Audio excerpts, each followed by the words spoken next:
June 12, 1980. Just off the Ventura Freeway in California, a Caltrans worker is clearing debris by the Forest Lawn Cemetery when they stumble across something terrible. Lying face down in an embankment is the body of a dark-haired teenage girl wearing nothing but a red tube top. And only a few feet away from her lies a blonde teenage girl wearing a pink jumpsuit that has been sliced open on one leg all the way to the crotch. Fresh blood is visible on both of the girls, implying they have not been there for long. For investigators, the location of the crime scene immediately raises alarm bells.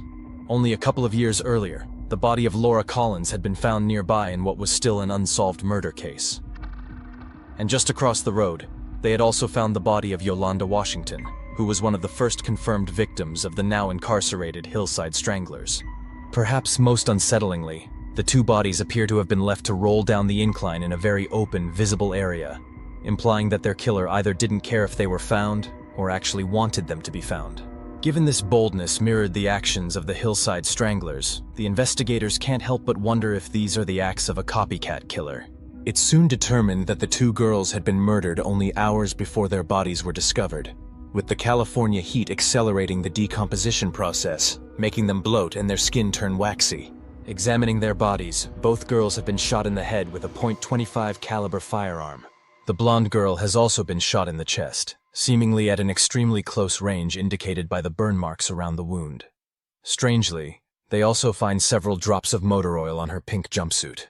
With minimal blood at the scene, and both of their bodies showing signs of lividity that imply they had been in different positions and locations after their deaths, it seems clear to the detectives that the girls were likely dumped here after being killed elsewhere.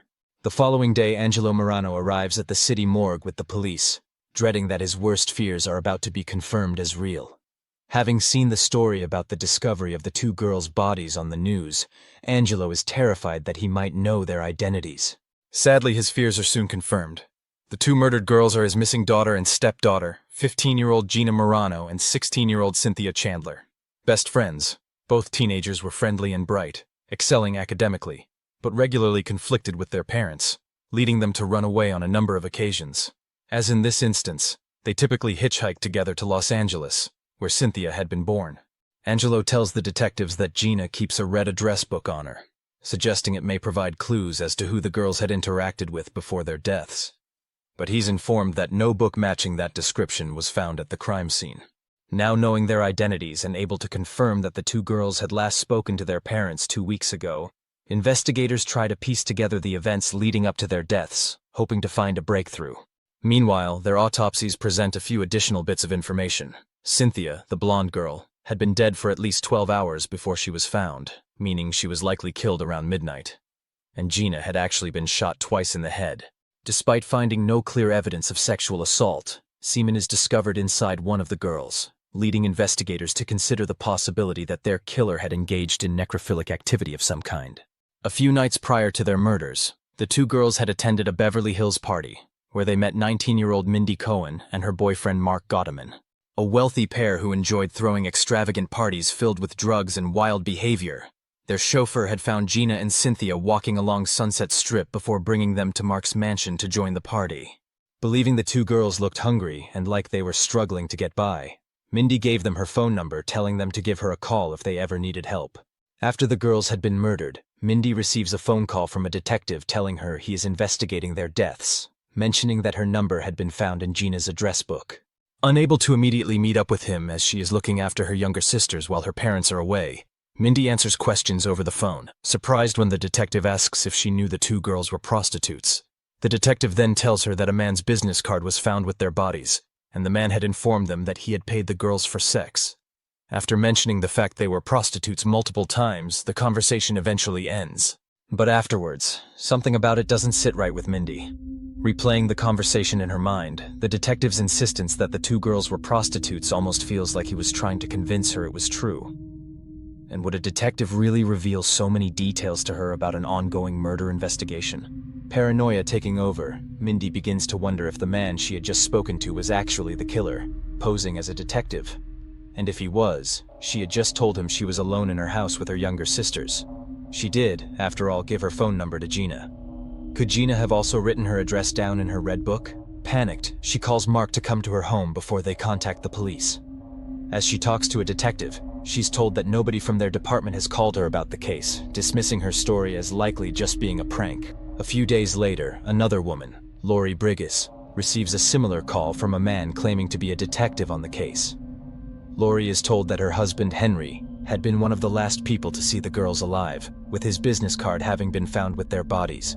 Despite being told they would call back if they needed more information, when Lori tells Henry about it, they decide to get in touch with the police to see if he can help provide any information. Because the day before they died, Henry had indeed encountered the girls, giving them a ride after seeing them hitchhiking. Concerned for their safety, he had given them his business card, offering help if they needed it. When Lori and Henry call the police, they are told the same thing as Mindy. Nobody from the LAPD has called them, and it was likely just a prank. Despite trying to move on from it, the couple can't shake the feeling that there was more to the call than a mere prank.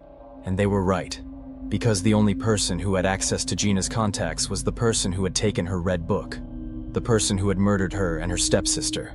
Even the police themselves receive a strange call days after the bodies are found, which they again dismiss as a prank.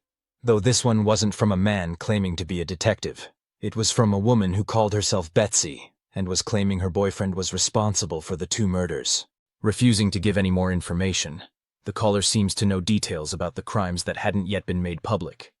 She even describes bloodied clothes she had washed for her boyfriend, but the officers tell her that her description doesn't match what the victims were reported to have been wearing.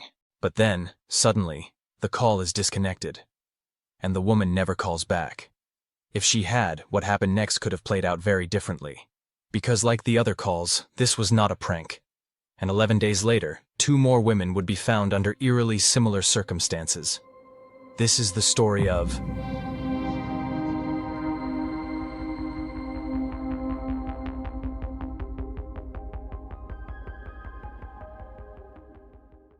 that year. Los Angeles had the highest murder rate in the city's history, with so many active serial killers that it gained the notorious nickname, the murder capital of the world.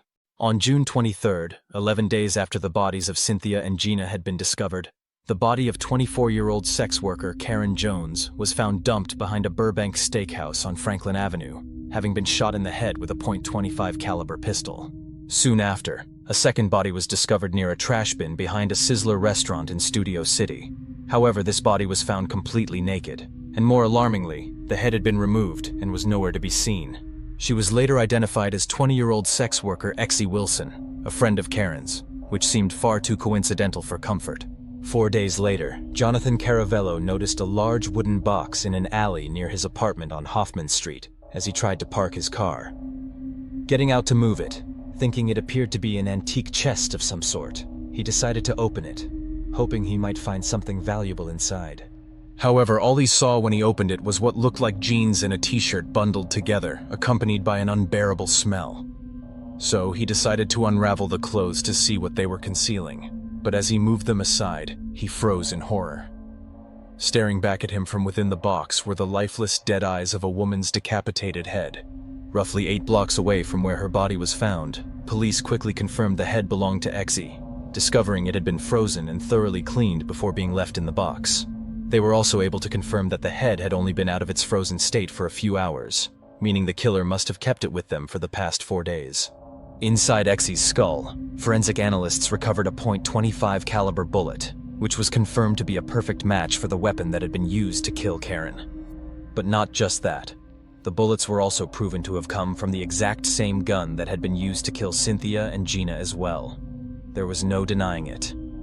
They were dealing with another serial killer. A large task force was assembled to investigate the case, with homicide detective Leroy Orozco being assisted by detectives Rick Jacques, Mike Stallcup, and Gary Broda.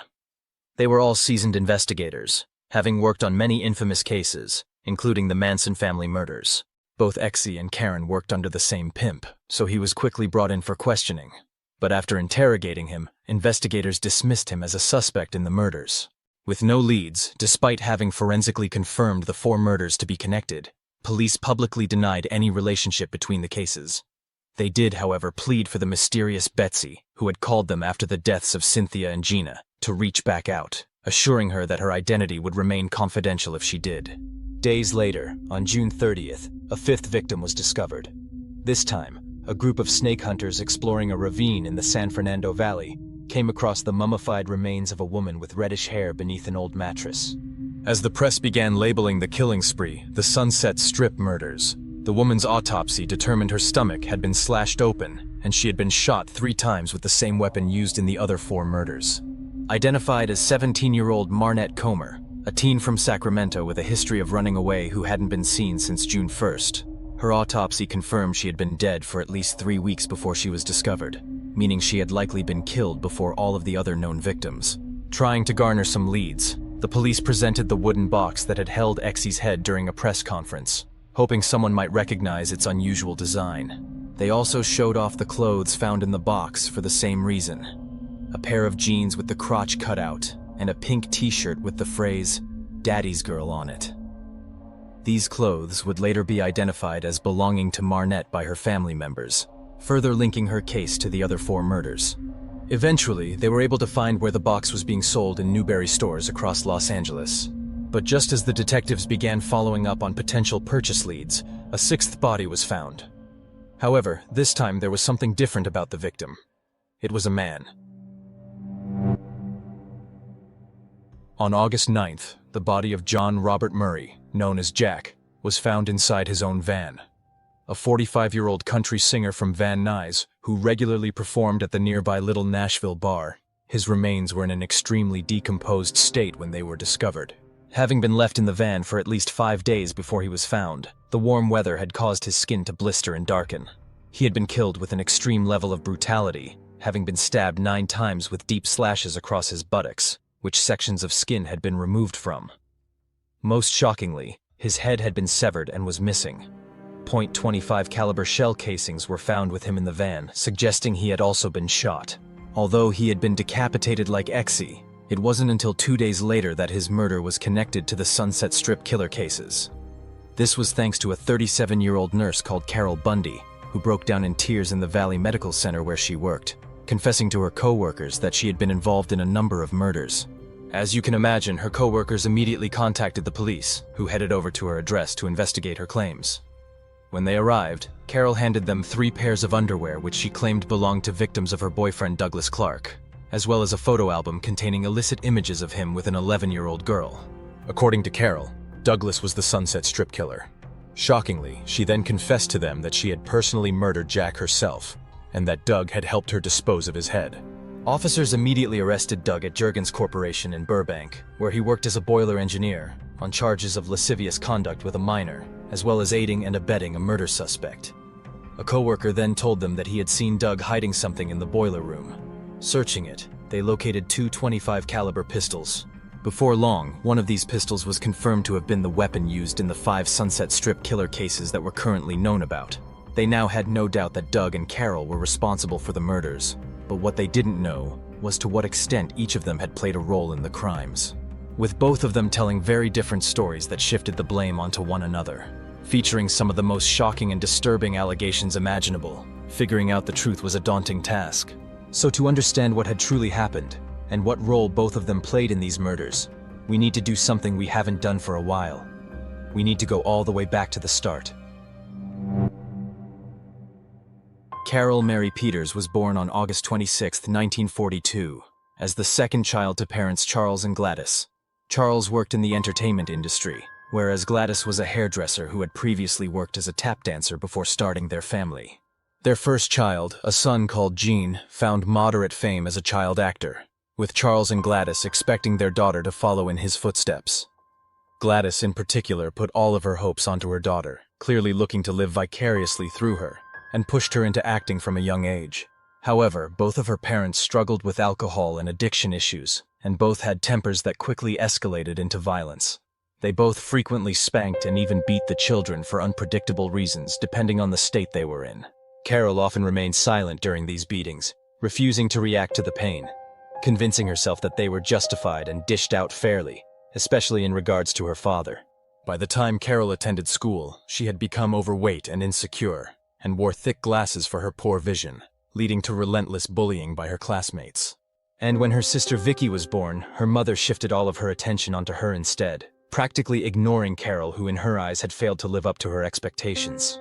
As a result, Carol became obsessed with reading, losing herself in the pages of fantasy and sci-fi novels, and spending all of her time in imaginary worlds, becoming increasingly isolated, awkward, and withdrawn. When she was 8 years old, she arrived home to find the door locked.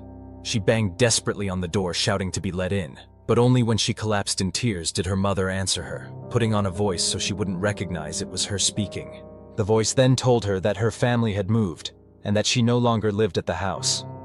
Exactly what happened next is unclear, as all 3 siblings have differing accounts and Carol herself claimed not to remember, but at some point, her father convinced Gladys to let her back into the house. Then one day when Carol was 13, Gladys suddenly turned pale in the face mid-sentence and was rushed to hospital by Charles. When he returned, he was alone, telling Carol and Vicky that their mother had died. On the night Gladys died, Charles told his 2 young daughters that they would now have to take her place in his bed. By this point, Jean had already moved out and was completely unaware of what was happening. Unsure what their father wanted of them, Carol and her 11-year-old sister Vicky did as he said. And that same night, both of them were abused by him, despite their tears and protests. This abuse continued for another 8 months until Charles remarried. Yet once again, when recounting this part of her life, Carol maintained that her father was a good man who had loved her. After this, Carol began acting out in dangerous and disturbing ways. She would regularly run naked through the streets at night and began watching neighbors through their bedroom windows. And by the time she was 15, she was trading sexual favors to classmates and even adults. Sometimes she did it for cash, other times she did it just to feel desired and to receive attention. Then, one evening, Carol returned home to find the house eerily empty, with her father's shotgun case lying open on the floor. As she looked around, she spotted bloodstains on the floor, before stumbling across the body of their family cat, which had been killed with a shotgun blast. Then, Charles appeared suddenly in the doorway, calmly explaining that he had had an argument with his wife and had planned to murder the entire family as a result. However, his wife had managed to wrestle the gun away from him after he shot the cat. Traumatized, his wife divorced him, and Carol and Vicky were sent to stay in several different foster homes. Yet, less than a year after attempting to kill them, Charles arrived to take them back to California with him. In an attempt to escape the constant abuse of her father's drunken rages, 17-year-old Carol married a 56-year-old man called Leonard. However, Leonard turned out to be an abusive alcoholic who demanded that she prostitute herself to make them money. Running from that scenario too, she eventually met 32-year-old writer Richard Geiss. Richard encouraged Carol to pursue a career in writing, something she had dreamed of since she was a child devouring fantasy books. With his support, Carol wrote a short story that was published an issue of a science fiction magazine, and even began working on a novel. But it wasn't long before she gave up on the pursuit. In 1962, Carol received the news that her father had hung himself and died. According to Richard, she immediately blamed herself, believing things might have been different if she had never left him. Ironically, during this time she turned her back on Richard, the one person who seemed to genuinely support her and show her kindness, and began pursuing all sorts of different relationships, desperately searching for love. Still maintaining a friendship, when Richard discovered Carol was still trading sex for money, he tried to help her by funding her through nursing school, hoping it would help her turn her life around. With his support and encouragement, Carol graduated her college as valedictorian in 1968 and took the first steps into a new career, and a new life that finally seemed like it was going in a positive direction. Carol then met and married fellow nurse Grant Bundy, and soon fell pregnant with a son. With her health declining and her eyesight worsening, Grant became increasingly abusive and violent towards her, especially after the birth of their second child, when Grant began to worry he was going to be left looking after 2 children and a blind wife. Eventually, Carol once again fled, this time taking her 2 sons to a shelter for battered women in January 1979. After a couple of weeks, she was able to move into an apartment at Valerio Gardens in Van Nuys, after meeting one of its managers, Jack Murray, the same man who she would later murder and behead in the back of his van. Jack was known to tell elaborate stories, making claims such as being a CIA hitman, carrying around a police badge as evidence. A master manipulator and liar, Jack charmed 37-year-old Carol with ease. He arranged for her and her 2 sons to move into an apartment that accommodated for her needs, including her increasing blindness. He helped her find secondhand furniture, drove her to doctor's appointments, and seemed to offer her help in any way she needed it. Jack's wife and mother of his 2 children, Jeanette, however, knew a different side to him. While everyone saw him as a charming storyteller and talented musician who performed at various local country western bars, most often a bar called the Little Nashville, she knew this was all just a front. Jack had a short temper and was often violent towards his wife, leaving her with black eyes and even a broken arm at one point. He frequently had affairs with women, which normally began with him showering them with affection before turning aggressive and controlling. On one occasion, he assaulted one of his lovers so badly that he tore her nipple off with his teeth. Because Jack typically targeted blondes with long legs, Jeanette knew Carol wasn't his type, and never considered that she would become the focus of one of these affairs. But she was wrong. Jack regularly went to Carol's apartment, finding her eager to listen to his stories and indulge his delusions of grandeur while he got increasingly drunk. And before long, the 2 of them began an affair. During this time, he helped Carol to apply for disability benefit and encouraged her to seek a second opinion about her eyesight. To her surprise, she discovered that she had cataracts that could be cured with surgery. After the operation, she was able to see clearly again for the first time in years. Taking advantage of the joy he'd given her, Jack seized the opportunity to pressure her into giving him money, reminding her that it was thanks to him that she had access to disability payments and somewhere to live. Even after the sale of the house she owned with Grant Bundy, Jack managed to convince her to use $15,000 she got from the sale and her Social Security checks to open a joint bank account with him. At any point he could, he persuaded her to hand over her money to him, and Carol, who believed they were in love and he had her best interests at heart, obliged every time. On one occasion, Jack even lied to her that his wife had cancer and needed an urgent operation, feigning tears to get her to hand over another $10,000 to him. Wanting Jack to leave his wife for her, Carol arranged a trip to Las Vegas for them both just before Christmas. But the trip didn't go as Carol had hoped, with Jack abandoning her to gamble soon after they arrived, and only seeing her again when it was time to catch their flight home. This led to a massive argument between them, with Carol storming off when they got back to the apartment complex. When she heard a knock at the door, she assumed Jack had come to apologize. But instead, it was Jeanette standing before her. Jeanette told her that everyone knew about their affair, and that it needed to stop. As they spoke, Carol told Jeanette that she and Jack were in love, and that he was going to leave her now she'd had her cancer surgery. Confused, Jeanette told her that she hadn't had a surgery, and had never had cancer. Realizing Jack had lied to her in order to get more money, she later confronted him and he admitted he had used the money to pay off his van. Despite this, he was able to convince her that he still intended to leave his wife for her, and she believed him. But when nothing changed, Carol decided to take matters into her own hands and offered Jeanette money to divorce Jack so she could be with him. When Jeanette told Jack what she had done, he was furious.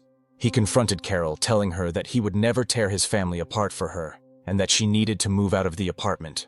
Jack helped her move to an apartment close enough for him to still visit if he wanted money or sexual favors from her, but far away enough for her to stop being involved in every aspect of his life like she had been.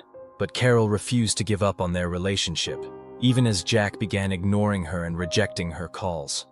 She began more or less stalking him, convinced that he was in denial and that he truly loved her. She regularly showed up at the Little Nashville bar to watch him perform, trying to get his attention. On one such night, after getting dressed up and heading to the bar, she arrived to see Jack dancing happily with his wife. Hurt and feeling scorned, she then noticed another man across the bar smiling at her. This man was Doug Clark. Born in 1948, Doug Clark was the third of 5 children. Due to his father's job as a naval intelligence officer, he frequently relocated around the world, living in places like Switzerland, Japan, and India.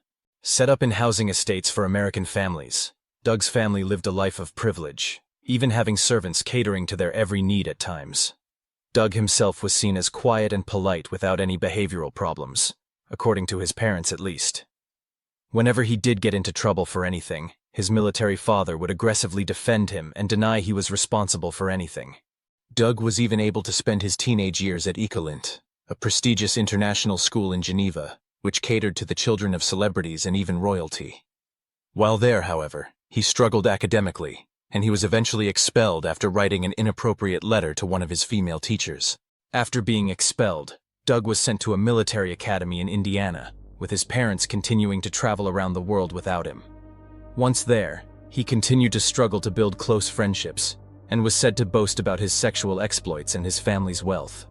As a teenager, Doug became obsessed with sex, with his skewed view of women beginning to take shape.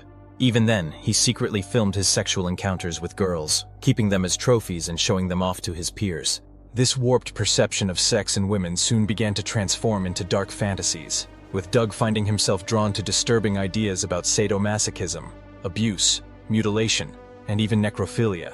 By 1967, Doug had graduated from the academy and moved in with his retired parents in Yosemite, before being drafted into the military for the Vietnam War.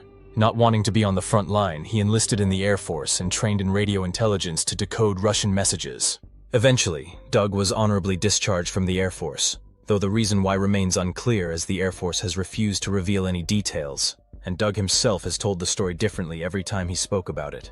After that, Doug moved in with his sister in Van Nuys where, at 24, he met a woman called Beverly in a bar. Believing herself to be unattractive and unlovable, Doug charmed her with promises of a bright future together, and the two married soon after. The couple purchased a car upholstery business together, which Doug ran, ignoring her input as he believed he was more intelligent than her. Yet by the 70s, he had run the business into the ground and had to work 2 additional jobs just to keep them afloat. Over the years, their relationship began to deteriorate. Not only did Doug spend more and more time at bars, but he made unusual requests of her, such as wanting to wife swap, to have threesomes, and even to wear her underwear. Beverly pushed him to join Alcoholics Anonymous and to train at a steam plant in the city, both of which he reluctantly did. But in the end, the relationship just wasn't salvageable, and after 4 years the pair filed for divorce. In 1979, after being fired from several engineer jobs, Doug managed to find employment at Jurgen's factory, where he was responsible for tending to a large boiler. Throughout this time, Doug made a habit of targeting lonely, unattractive women, using his charm to manipulate them into getting free rent, free food, and even money, before moving on to the next woman who could provide him with what he wanted. And that's when he met Carol. Needing a place to stay, Doug found Carol to be sympathetic and easy to manipulate, and began staying at her house almost immediately after they met. Compared to her previous relationships with men, Doug showered her with compliments and affection, making her feel special. The first morning after he stayed at her house, Doug told her that he was having issues with his landlady and wondered if he could store some of his things at her apartment, which Carol eagerly agreed to. He even asked to keep a pair of her underwear, which, although hesitant, she also agreed to when he explained he wanted them to remember the wonderful night they'd had. But even as their relationship intensified, with Carol describing Doug as being unlike any man she had ever known, calling him exciting, unpredictable, and thrilling, she was still obsessed with Jack, writing him love letters and trying to manipulate him into leaving his wife for her. She continued to have sexual encounters with Jack at her home and in his van, and even continued lending him money. Though it's possible that this aspect of the story was just a fantasy of Carol's, as by everyone else's accounts, Jack wanted her out of his life. They did, however, still share a bank account, which he continued to withdraw money from whenever she put it in. Eventually, Carol confessed to Doug how Jack had mistreated her and told him about the money she had continued giving him. Doug was furious, urging her to stop, which she took to mean that he truly cared for her. Despite this, like almost every man in her life before him, Doug was clearly using Carol. He didn't pay any rent despite living at her apartment, and didn't contribute at all to any bills or expenses. Instead, Carol paid for everything with her earnings from her job as a nurse. He demanded that she cater to his every need, both ordinary and strange, threatening to abandon her if she didn't comply. And it wasn't long before he told her he was bored with their sex life and needed something more exciting, and began bringing prostitutes home, which Carol reluctantly went along with to please him. He then told Carol that true love involved fulfilling each other's fantasies, revealing to her that his included murder and necrophilia, and that he fantasized about capturing a young girl and keeping her as a sex slave. And it wasn't long before Doug tried to turn this last fantasy into a reality, after taking an interest in their 11-year-old neighbor, known only as Shannon. Carol lured the girl to their apartment, where she convinced her to pose for pictures with them. According to Carol's later accounts, she didn't view any of this as wrong. In fact, she said she enjoyed it, as she didn't feel like Shannon was competition for her. Instead, she viewed it as a way she could please Doug and keep him interested in her. She even made a photo album with the illicit images they had taken, the same one she would later turn over to the police. If this situation taught Doug anything, It was that Carol was willing to bow to his every whim and to cross any line to please him. He finally had found someone who could help him indulge in the sick and twisted fantasies he'd dreamed about since he was a teenager. In April of 1980, Carol purchased a Buick station wagon, which she and Doug both used. Soon after, Doug expressed to her that a woman who truly loved him would be willing to kill for him, convincing her to buy 2.25 Raven pistols from a pawn shop and have them registered in her name. Although she didn't realize it, Carol was completely under Doug's control, doing any and everything he asked of her. Even her young sons noticed a change in her, with one of them urging her to kick him out of their house. However, Carol instead sided with Doug, and despite spending years trying to protect her children from the abusive men in her life, both her and Doug began to physically punish and abuse the two boys together. At one point, Doug even held a knife to one of her sons, showing Carol how easy it would be to kill him. Doug regularly left Carol for days at a time, which she believed was her fault. In reality, he had been trying and failing to replace her with other women, returning to her every time as nobody else was willing to indulge in his twisted fantasies the way she was. While he was gone, he frequently took Carol's Buick, leading her to buy another car, a 1976 Datsun, at the end of May. But immediately after she bought it, Doug took it for a test ride, returning it to her with a broken gear shift and a dent in the passenger door he claimed had happened after his gun accidentally fired. Then, one night in April, Doug returned home with blood on his jacket, in his teeth, and all over his hands. Doug told Carol he had been with a girl when her boyfriend attacked him, forcing him to defend himself with his knife. With her two sons seeing him covered in blood, they were told he was in a motorcycle accident, despite witnessing their mother cleaning blood off of his knife. A week later, an almost identical situation played out, with Doug claiming he had been forced to kill the boyfriend who had previously attacked him, and Carol telling the boys that he had heroically fought off a thief trying to steal their car. Later that month, a 22-year-old sex worker called Charlene agreed to give Doug oral sex. But when she refused to get into the back seat with him as he parked the car, he became aggressive and pressed his knife to her neck. In the struggle, he stabbed her multiple times, but she somehow managed to grab the blade of the knife and stop him. As he began to strangle her, she was able to push him off of her and throw herself out of the car. Bleeding on the sidewalk, he then tossed her clothes out after her and drove off. On June 11th, Carol returned from work to find a note from Doug saying he needed to speak to her later. After picking up the Buick from one of Doug's girlfriend's houses, she found a duffel bag in the back seat filled with blood-covered clothes. Taking the bag home with her, she stopped at a laundromat to wash the clothes, throwing everything else from the bag into a trash bin. Unable to reach Doug for days, when she finally saw him, she asked what had happened. Doug told her that on that evening, he had seen two teenagers, Cynthia and Gina, sitting at a bus stop, and had convinced them to get into his car with him. When he stopped in a deserted car park, he then forced Cynthia to perform oral sex on him, before shooting both of them in the head. Realizing neither shot had killed them, he then shot Gina again in the head, and shot Cynthia in the chest. Afterwards, he drove their bodies to a garage he rented, lying them on a blanket before doing unspeakable things to their bodies, which he explained to her in graphic detail. When he was done, he dumped the two teenagers' bodies down an embankment near a cemetery just off of the Ventura Freeway, where they would be discovered the next day. Bizarrely, Carol actually felt empowered by this confession. Doug had chosen to confide in her and reveal his secrets to her, not his other girlfriends.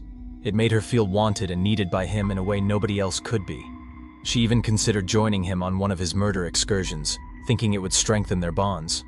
What should be clear by now is that Carol, no matter how manipulated she was, clearly lacked any sense of morality or decency. Yet something must have changed in her mind, even if only for a fleeting moment. Because on June 14th, she called the Van Nuys Police Department, calling herself Betsy and claiming her boyfriend was responsible for the murder of the two girls on the news, describing the bloody clothes she had washed. But the officers didn't think the clothes matched what the two teens were said to have been wearing, so they dismissed her claims, thinking it was a prank call. Though she mentioned an intriguing detail about how many times Gina had been shot in the head that hadn't yet been made public, the call was cut off, and no further investigation as to who had made it was done. Days later, Doug suggested that he and Carol go for a drive, with Carol later claiming she thought he was going to kill her because of what he'd told her. They drove out to a secluded area of the San Fernando Valley and stopped by a ravine, where Doug claimed he had dumped the body of a blonde prostitute after shooting her on May 31st. According to him, it had happened on the night he took the Datsun for a test drive, and after the girl saw his gun, she screamed and kicked the gear shift, which was how it had gotten broken. After killing her, he stripped her naked, keeping her underwear for himself and giving the rest of her clothes to 11-year-old Shannon. As you already know, this girl was 17-year-old Marnette Comer, who would be discovered on June 30th. From then on, all Doug and Carol ever seemed to talk about was murder. And on June 20th, they made plans to commit their first murder together. They decided they were going to pick up a prostitute and see if Carol was able to go through with doing it herself. She even helped pack a kill bag for them, containing things like knives, paper towels, and rubber gloves. On Highland Avenue in Hollywood, they picked up a blonde woman who introduced herself as Kathy, agreeing to pay her $30 for oral sex. Driving her to a gas station on Franklin Avenue, Doug was unable to get aroused, and Carol was unable to go through with the murder, so Doug shot Kathy with the gun himself. To his surprise, Carol didn't seem at all panicked. Instead, she helped undress the woman, before they drove her to a dirt road and dumped her body in the bushes. According to some accounts, she even took a photograph of Kathy's body. Then, on June 23rd, Doug spotted 3 women working the streets together, but couldn't convince any of them to get into his car. Returning later, he found only one of them still there and managed to convince her to come with him this time. This woman was Exie Wilson. Behind a Sizzler restaurant in Studio City, while Exie was lying face down in the car to engage in the acts he had paid her for, Doug shot her in the back of the head. But she didn't die, resulting in her biting him. Infuriated, Doug pulled her out of the car and stripped her naked, before retrieving a knife from the kill bag. He then beheaded her, leaving her body lying in a pool of blood and taking the head with him in a plastic bag. But as he was driving home, he realized that her friends might be able to identify him, so he returned to the spot where he had picked up Exie, hoping to find them. There, he spotted one of the other 2 women, Karen Jones. Picking her up, he drove her to the Burbank Steakhouse where he stopped the car. Without hesitation, he pulled out his gun and shot her, before pushing her out of the car. He attempted to go back and find the 3rd woman, but luckily for her, she was nowhere to be seen. In the days after, Doug and Carol discussed the various murders, with Doug admitting to her that he had called people in Cynthia and Gina's address book, pretending to be a cop.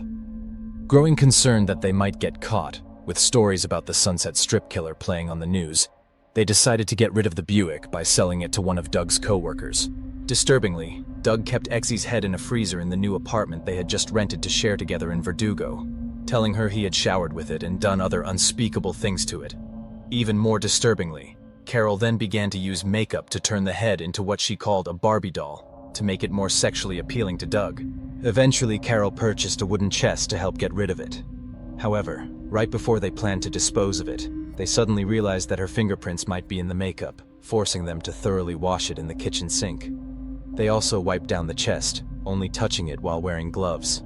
Placed into plastic bags and wrapped in clothing, they put the head into the chest and drove around looking for somewhere to throw it out, choosing an alley behind Hoffman Street where it would quickly be discovered.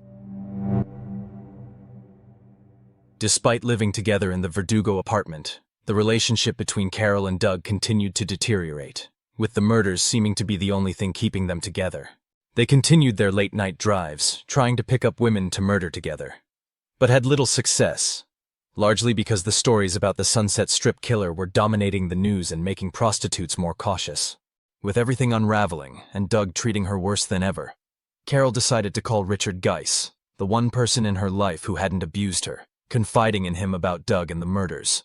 Richard pleaded for her to leave him, but then she suddenly told him that none of it was true, and it was all just a story she was writing that she wanted to test if it sounded believable. Soon after, Carol attempted to take her own life by injecting herself with insulin and Librium, writing a note to Doug which she hoped would lead to him coming to her rescue. But Doug didn't come. As the drugs started to take effect, Carol passed out in a parking lot, waking up to find paramedics trying to save her. Doug had called them after receiving a call from her workplace, where she had told her fellow nurses what she was planning to do. Taken to the hospital, once she had recovered, it wasn't Doug who arrived to drive her home, but Jack. Meanwhile, Doug had taken Shannon out in one of the cars, picking up a woman and paying for oral sex while Shannon watched. Doug then dropped the girl off at home, before continuing with the prostitute. While she was giving him oral sex again, according to what Carol claims he told her, he then shot her in the head, had sex with her body, and dumped her near a pair of water towers in Newhall. Starting to spiral, on August 3rd, Carol convinced Jack to meet with her, claiming she was in serious trouble. Hoping he might be able to get some more money out of her, he agreed, but was shocked when she wasted no time telling him about all of the murders Doug had committed, asking for his help. Initially, Jack didn't believe her story, but that all changed when she showed him the kill bag and the guns in her car. Shaken, Jack told her he had no choice but to tell the police, so Carol made a split-second decision. Jack needed to die. Carol followed Jack back inside, slipping a note that told him she would let him have sex with Shannon if he had sex with her in his van that night. At around 2:30 in the morning, after his girlfriend left his van having had sex with him, Carol approached it and got in. Jack instantly pulled his pants down to his ankles, asking her if she was really going to let him have sex with Shannon. Infuriated that it seemed to be all he wanted, when he was lying on his front, Carol took out her gun and shot him twice in the back of the head. She then pulled out a knife and stabbed him 9 times, letting out all of her anger and frustration on him. Finished, it suddenly occurred to her that the bullets in his skull could be traced back to her gun. So, like Doug before her, she chose to remove his head, dropping it into a plastic grocery bag. Around 3 in the morning, she called Doug at the apartment where he was with one of his other girlfriends, laughing uncontrollably as she told him what she had done. Angry with her, he told her to come to the apartment immediately. Doug and Carol then set off with Jack's head together, looking for somewhere to dispose of it, ultimately tossing it into a trash bin on a street near Griffith Park. Berating Carol for her ignorance, Doug pointed out that while she may have gotten rid of the bullets, the shell casings were likely still in the van. 6 days after Jack was murdered, police were alerted to the van after local residents reported a horrible smell coming from it. Arriving at the scene, detectives found Jack's headless body badly decomposed and bloated from the heat. They quickly deduced that Jack was likely killed by a woman, due to the fact his death had clearly occurred either right after or during a sexual encounter. As Doug predicted, they found the shell casings, but they could not confirm if he had been shot without his head. Jack's wife Jeanette was escorted to the police station after arriving at the scene, though not before she noticed Carol screaming out and adeptly playing the role of a distraught lover. The police thoroughly interrogated Jeanette, viewing her as their prime suspect at first, not yet connecting the murder to the other Sunset Strip killings. They also interviewed the various staff members and regulars at the Little Nashville Club, many of whom directed them to Carol and the other girlfriend Jack had been seen with on the last night he was there. Carol was shocked when detectives unexpectedly showed up at her door, asking her to come in for questioning. She subtly alerted Doug, telling him to get rid of the guns before leaving with the officers. In her interrogation, Carol told them that she had been in bed with Doug that night, though she had seen Jack earlier in the day, before telling them about all the times he had stolen money from her. Doug was also questioned, backing up her alibi. Despite letting them both go, soon after the detectives spoke to the girlfriend Jack had been with that night, who confirmed she had seen Carol get into the van early in the morning, undermining Carol and Doug's story. Knowing police were closing in on them, Doug began lashing out at Carol, accusing her of ruining everything, immediately going off with one of his other girlfriends, leaving her to spiral in her own paranoia. Alone, Carol called her mother-in-law, telling her 2 sons who were staying with her ex-husband that she loved them. She then called Richard Geiss, pleading for him to let her come and stay with him. But he shut her down, telling her not to come and that their relationship was over. When she confessed what she had done for a second time, he ignored her, assuming she was just making it up again. The next morning, Doug went to work at the Juergens factory, and Carol arrived for her shift at the Valley Medical Center, both intending to act as if everything was normal. But Carol had already lost all control. She walked into the nurse's lounge and began ranting and rambling to her colleagues about how she and Doug had committed the Sunset Strip murders, telling them, "I can't take it anymore. I'm supposed to save lives, not take them." As you can imagine, they instantly contacted the police, though Carol had already left by the time they arrived. But she hadn't fled. Carol had actually gone to Juergens' factory to tell Doug she was going to turn herself in, offering him the rest of her money to try and escape. However, as soon as she left, Doug wasted no time trying to spin the story in his favor. He quickly called the detectives, retracting his alibi for Carol, claiming she had been with Jack that night, and she told him to lie for her. Unaware of his betrayal, Carol contacted the homicide department and told them everything she knew, asking to turn herself in. Before she had even finished the phone call, detectives arrived at Doug's workplace. As they approached him, they smiled and shook his hand, before suddenly placing handcuffs on him and escorting him out. With Doug in their car, they entered the Verdugo apartment, where Carol presented them with underwear she claimed belonged to Doug's victims. She then showed them an album containing compromising photos of Doug and 11-year-old Shannon. Before they could even finish reading out her Miranda rights, she interrupted them and blurted out that she had personally murdered Jack, stating it as if it was the most ordinary thing in the world. Although Carol initially remained silent in custody at the Van Nuys police station, when the detectives from the Sunset Strip Killer Task Force arrived to take over, she instantly began spilling the details about everything that happened. The detectives, despite being seasoned veterans, were all shaken by the way Carol spoke to them, shifting back and forth between the persona of a harmless suburban housewife and an unstable psychopath who seemed to find murder fun. Carol insisted to them that Doug had never forced her to do anything against her free will as she told them about all of the murders, as well as their involvement with 11-year-old Shannon and all the details about their relationship. She openly admitted to them that she had found it all enjoyable, making statements such as, "I don't know if you guys have ever in your life shot anybody, but it's really fun to do. It sounds terrible, but it is. And where I had my fun was with the makeup. I was making her over like a big Barbie doll," in respect to Exie's decapitated head. She even mentioned to the detectives that murder was so fun she might do it again, though she quickly retracted the statement, realizing how bad it sounded. Bizarrely, she made several advances towards the detectives, and even inquired if Detective Broda would be interested in pursuing a relationship with her.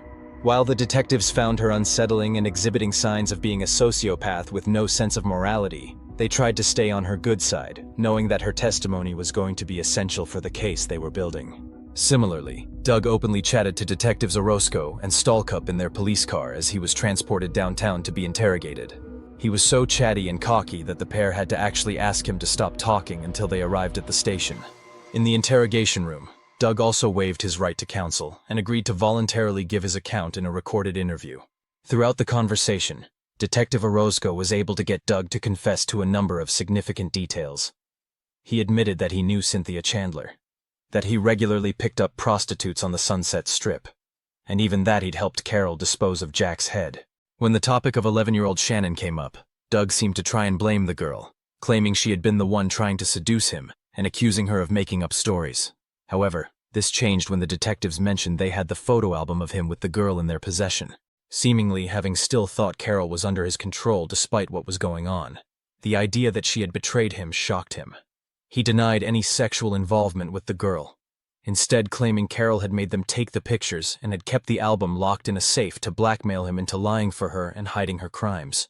According to him, she was the one behind the murders, and she was trying to set him up. That night, Doug accompanied the detectives to the Verdugo apartment to search it in his presence, leading to the discovery of 29 rounds of ammo in a drawer next to Carol's bed, handcuffs, stained clothing, 2 shotguns, and piles of violent pornography. They even found a newspaper article about the murder and beheading of Exie Wilson in Doug's file cabinet, currently lacking solid confirmation of his role in the Sunset Strip killings.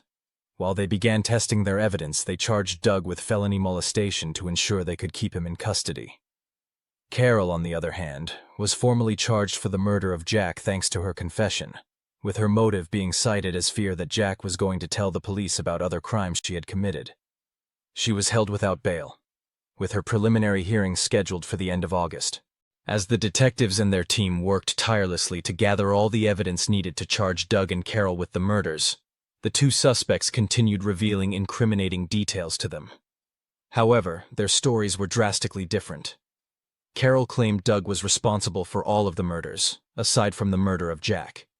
Yet Doug claimed that Carol was trying to frame him, and that she and Jack had been the ones committing the murders.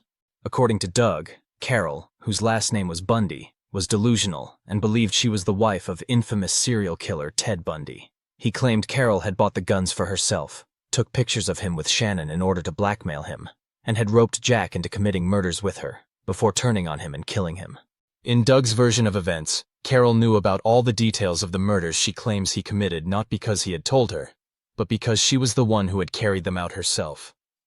Knowing she was going to be caught after police were closing in on her after Jack's murder, she then began confessing her subservient role in order to frame him and pin it all on him.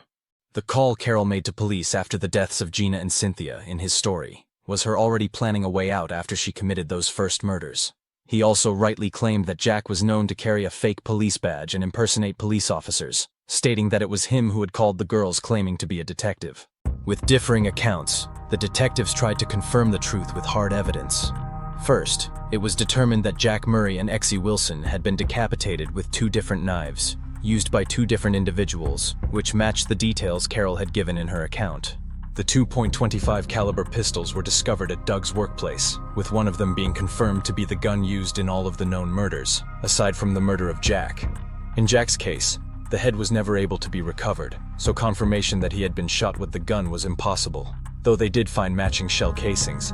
Although both murder weapons had Doug's fingerprints on them, he claimed it was because he had hidden them to help Carol, arguing that they were in her name because she was the owner and the one who had used them. Both of their stories technically made sense, making it unclear who was setting up who. In Carol's Datsun, they found the broken gear shift she had mentioned in her story, as well as another matching .25 caliber bullet lodged in the door panel. They also discovered bloodstains on the passenger seat and the couple's kill bag in the trunk. The Buick they'd sold also had bullet holes in the driver's seat and the back seats, and more .25 caliber bullet casings were found on the floor, alongside a pair of women's vinyl gloves. Once again, they also found bloodstains in the vehicle, which were confirmed to belong to 2 of the victims, Gina Moreno and Karen Jones.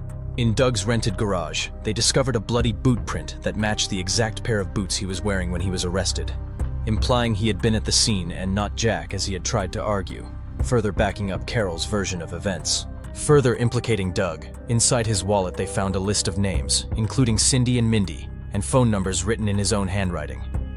Mindy, if you remember, was the girl who had given Cynthia and Gina her phone number before they were murdered, and received a call from someone pretending to be a detective investigating the case. When police played a recording of Doug's voice for Mindy, she confirmed without a doubt that it was the same man who had called her. She even told them that she received a second call from the same man telling her he had killed Cynthia and Gina and that she would be next. Once again, this backed up Carol's version of events and not Doug's, who had claimed Jack had made those calls.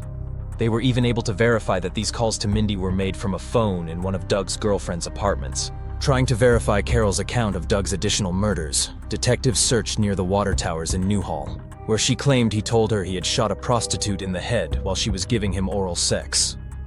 Shockingly, they managed to locate the remains of a woman who was determined to have been shot in the head with the same pistol. Unable to be identified, she was labeled as Jane Doe number 18. Another set of remains was then discovered near Malibu, though the identity of the woman remained unknown. Carol claimed Doug had told her about killing and dumping this prostitute, but the bullet was too fragmented to link conclusively to the others.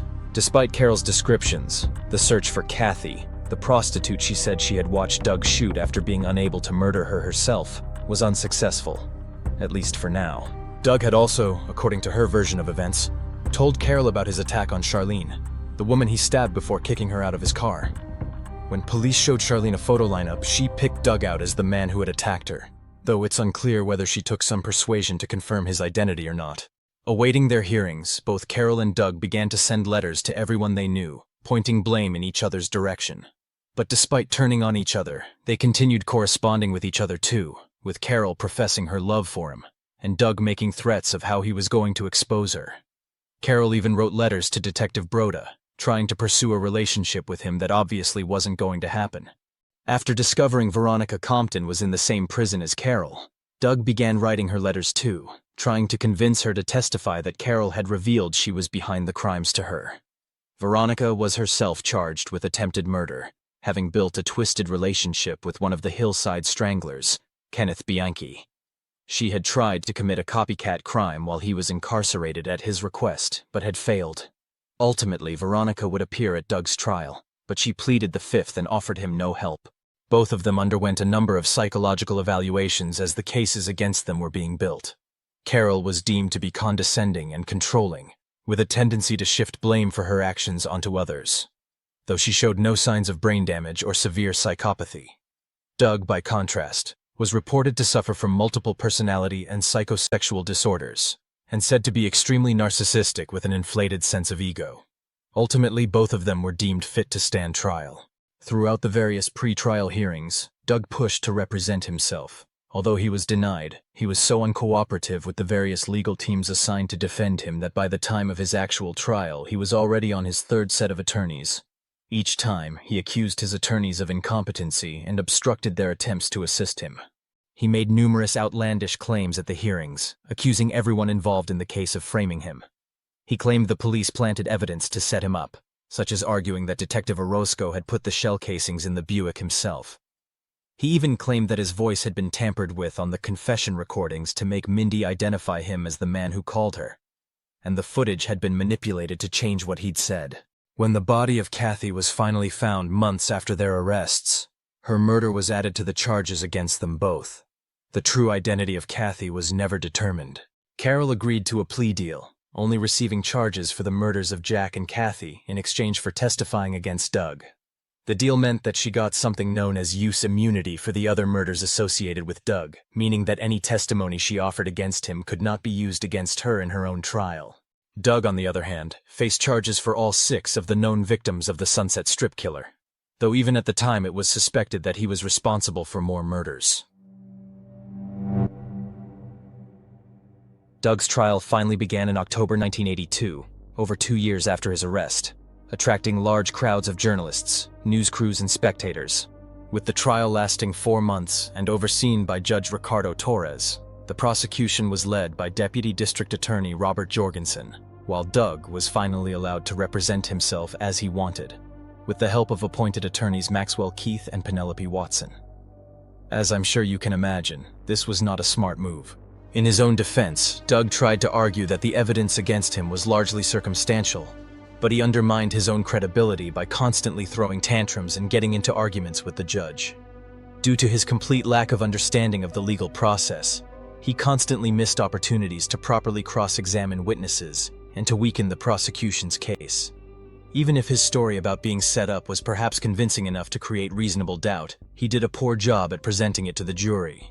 His assisting attorneys tried to portray Doug as cooperative with authorities, willingly showing them around his apartment and giving blood samples, suggesting these were the actions of an innocent person. But even if their claims turned out to be true, Doug's aggressive and erratic behavior made it hard for the jury to view him as anything but guilty. Alongside the forensic evidence the detectives had gathered tying Doug to the various deaths, a range of witnesses testified against him. The first to take the stand was Charlene, given she had supposedly been his first victim. However, while she had previously identified him as her attacker, her testimony was contradictory and confusing, being completely undermined when it turned out hypnosis had been used to help her recall details of the attack, including Doug's identity. Regardless of Doug's claims, he struggled to keep his true personality contained throughout the testimonies of various friends and family members, who all attacked his character. When one witness mentioned she had been forced to move due to Doug scaring her, Doug threatened her by stating that he knew her new home address. Eventually, Doug's behavior got so extreme that his privileges as his own lawyer were revoked. The final straw for Judge Torres was when he began swearing and shouting at him, calling him names like a gutless worm. As a result, his appointed attorneys took over the defense. Carol was the prosecution's star witness. Although she showed up dressed as a prim housewife and spoke clearly about how she had fallen under Doug's control, letters she had written while in jail discussing how to effectively lie and manipulate a jury were read out, making it feel more like everything she was doing was an act. She explained the details of all of the murders she claimed Doug had told her about, telling the court that Doug claimed to have killed around 47 people starting back when he was a teenager. She even explained in detail how she had discovered Exy's head in their apartment, and how she had applied makeup to it to make it more sexually appealing to him. By the time her testimony was finished, it was hard to tell if she had convinced the jury of Doug's guilt or of her own potential role as the mastermind controlling him. It was even later revealed that she had sent a sexually suggestive Christmas card to Judge Torres after the trial. Despite this, with the prosecution presenting clear evidence tying Doug to the murders, and successfully portraying him as a sexual predator and serial killer, the jury found him guilty of all charges put against him. It's worth noting, initially 2 jurors held out for acquittal, meaning Doug's story had managed to win over at least some of them for a time. During the penalty phase of his trial, the jury then had to decide whether he should receive the death sentence or not. Both of his parents testified that he had never had any behavioral issues in his early years in hope of leniency, despite evidence showing that this was not true. One of the psychiatrists who had evaluated him and diagnosed him with personality and psychosexual disorders, Dr. Gloria Keys, spent nearly 2 days on the stand, in part because Doug objected to almost everything she said at every chance he could. She further explained to the jury that he had narcissistic traits, an antisocial personality, and that he reveled in defying social norms. Believing he was smarter than her, Doug took the stand in his own defense, but continued to only dig his own hole deeper, as his rants and rambles reinforced everything she had said about him. Ultimately, he mocked the jury, stating, "We have to vote for the death penalty in this case. The evidence cries out for it." However, the jury actually agreed with him, and on February 15th, they sentenced him to death. In total, he was given 6 consecutive death sentences for 6 counts of first-degree murder, 8 months for mutilation and sexual contact with human remains, and 9 years for attempted murder, with an additional 3-year enhancement for inflicting significant bodily injury. Carol, on the other hand, had initially planned to plead not guilty in her trial, but just before it began on May 2, 1983, she changed her mind and pled guilty to both counts of murder she was charged with, which allowed her to avoid the death penalty. In her plea, she admitted that she had murdered Jack because he had found out about what she and Doug had done, and was worried he was going to expose them. She also admitted that she had handed Doug the gun to shoot Kathy with, and had helped undress her body. In her statement, she described herself as a reluctant partner, claiming she had been controlled by a maniac and overwhelmed by the situation, and that it was all just a fantasy that had spiraled out of control. As a result, Carol was sentenced to 2 consecutive prison terms, 27 years for the murder of Jack, and 25 years for the murder of Kathy, which was the maximum sentence she could receive. This meant that she would be eligible for parole in 2012. Doug was sent to death row at San Quentin, while Carol was sent to the California Institution for Women at Frontera. Despite having turned against each other, they continued to correspond after their imprisonments. Although Doug continued to discredit her, Carol supported his claims of innocence and encouraged him to use his appeals to try and free himself. When asked why she wanted to help him, she simply stated that she still had feelings for him, though she couldn't explain why. Although Doug and Carol were never formally charged for any other crimes, they were primary suspects in a number of other open murder cases, including the double murder of 2 unidentified women found in a riverbed near a Valencia sewage plant. Because of Carol's claims of Doug having around 40 victims, many unsolved Jane Doe cases in the area have been tied to them throughout the years. Given Doug and Carol are both seen as manipulative liars, and both of their accounts, of which this video has been built from, are self-serving and filled with contradictory attempts to shift blame onto one another, it's difficult to know what truly happened in this case. While awaiting execution on death row, Doug married a woman called Kelly Keniston, who publicly protested his innocence and campaigned to overturn his conviction. Despite trying to use every legal option at his disposal, all of Doug's appeals and requests for a new trial were dismissed. And even though California law causes all death sentences to be automatically appealed, the California Supreme Court upheld his sentence in 1992. Despite this, Doug continued corresponding with various journalists, claiming that Carol and Jack were behind the murders and had framed him, and that DNA evidence would eventually prove him innocent, convinced that he was going to get a retrial. Criminologist Christopher Barry D. supported his claims. In his coverage of the case, he claimed that police were involved in a cover-up, and that Carol had been allowed to change the dates she claimed Doug committed the various murders on multiple times after it was determined he had a solid alibi for the dates she was giving them. Journalist Mark McNamara, who interviewed Carol and Doug over a number of years, also believed he was innocent. Initially assuming Doug was lying to him, the more Mark spoke to the pair of them, and the more he studied the transcripts of the trial and the confessions, the more convinced he became that Doug might be telling the truth. Or, at the very least, he believed that Carol was likely lying. Among his reasons why, he claimed that Carol constantly contradicted herself in her accounts of the murders, initially claiming to know nothing about most of them, before providing shockingly specific details that she claimed Doug had told her about. Mark also felt it was highly unlikely Doug would shoot someone in the head while they were performing oral sex on him, as Carol had claimed, for obvious reasons. Seeing this as a clear lie, which Doug had always refuted for the same reasoning, it brought into question her other accounts of what had happened. Mark also claimed that Carol suggested several times to him she was involved in all of the murders, but would only reveal the truth to him if he had sex with her, still trying to use her usual manipulation tactics. Furthermore, he claimed that police had discovered a piece of bloody scalp in the air vent of Jack's van that was never fully investigated, which he believed could belong to one of the victims and could prove that Doug's story about Carol and Jack committing the majority of the murders together could be true. Though I couldn't find the source, I've read accounts that Mark ultimately changed his opinion and decided that Doug was guilty. But I'm unsure whether this is true or not. or what specifically happened to make him change his mind. Whatever the truth of it, we will likely never know, because in 2003, long before she was eligible for parole, Carol died in prison at the age of 61 from heart failure after years of struggling with health problems. And then, after years of sitting on death row awaiting execution, Doug passed away too at age 75, dying from natural causes in 2023. Personally, I think it's highly unlikely that either of them were telling the truth. There is enough evidence to indicate that both Doug and Carol were very twisted individuals with sociopathic and manipulative tendencies. As far as the physical evidence goes, it seems to me that Carol is just as strongly tied to the majority of the murder cases as Doug is. I find it highly unlikely her story is an accurate portrayal of her role in the crimes. But equally, it feels unlikely to me that Doug's claims that Carol and Jack were the true serial killing pair are true either. So what do you guys make of it all? Do you think Doug was the true Sunset Strip killer, with Carol being manipulated and controlled by him? Do you think Carol was the real mastermind, manipulating Doug or even Jack to commit the murders with her? Or do you think both Doug and Carol as a pair made up the Sunset Strip killer, and simply tried to blame one another to avoid accountability for their actions? Let me know your thoughts down in the comments section below. As always, thanks so much for watching. If you found this video interesting, please like and subscribe and consider checking out some of the other cases up on my channel. I'm sure YouTube will be suggesting some at the end of this video it thinks you might enjoy. So until next time, you have been watching The Mystery Abyss.